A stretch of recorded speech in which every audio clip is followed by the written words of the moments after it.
Understanding congenital adrenal hyperplasia. It is an autosomal recessive disorder of the adrenal gland. There's a defect in 21-hydroxylase enzyme which is needed for cortisol biosynthesis, leading to a number of hormonal imbalances. There are some hormones they can't produce, and some hormones they overproduce. All patients can't produce cortisol, and 80% of the patients can't produce aldosterone. On the other hand, all patients have high testosterone levels and high 17-alpha-hydroxyprogesterone levels, which aids in diagnosis as well. For the ease of understanding, we shall take male and female patients separately. Let's first look at female patient with congenital adrenal hyperplasia.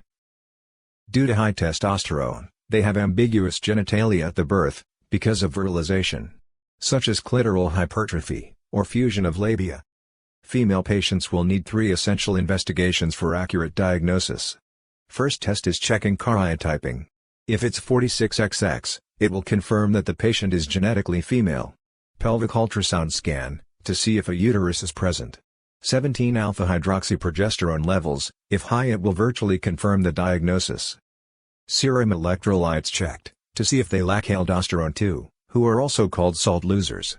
Due to ambiguous genitalia in females, diagnosis is made early, and unlikely to develop a salt-losing crisis. Patients who go undiagnosed, especially non-salt losers, may be diagnosed at the puberty, due to complaints such as muscular build due to high testosterone levels. Now, let's take a look at a male patient with congenital adrenal hyperplasia. Is more difficult to clinically suspect, as the neonate will only have an enlarged penis or pigmented scrotum. Family history of a male neonatal death may be helpful. They are usually diagnosed at 2 stages. Either in a salt-losing crisis in neonatal period, which is around 80% as above mentioned, or due to tall stature after puberty. We should know, what is a salt-losing crisis? Because 80% of patients can't produce aldosterone. They are at risk of having serum electrolyte abnormalities, such as low sodium and high potassium levels. Other biochemical abnormalities are, low glucose levels due to low cortisol, low bicarbonate due to acidosis, higher urea levels due to dehydration. Because male patients go undiagnosed at the birth, they will return to emergency unit around age 1 to 3 weeks, with vomiting, loss of weight, hypotonia and circulatory collapse. Treatment is with intravenous hydrocortisone, intravenous glucose, and intravenous sodium chloride.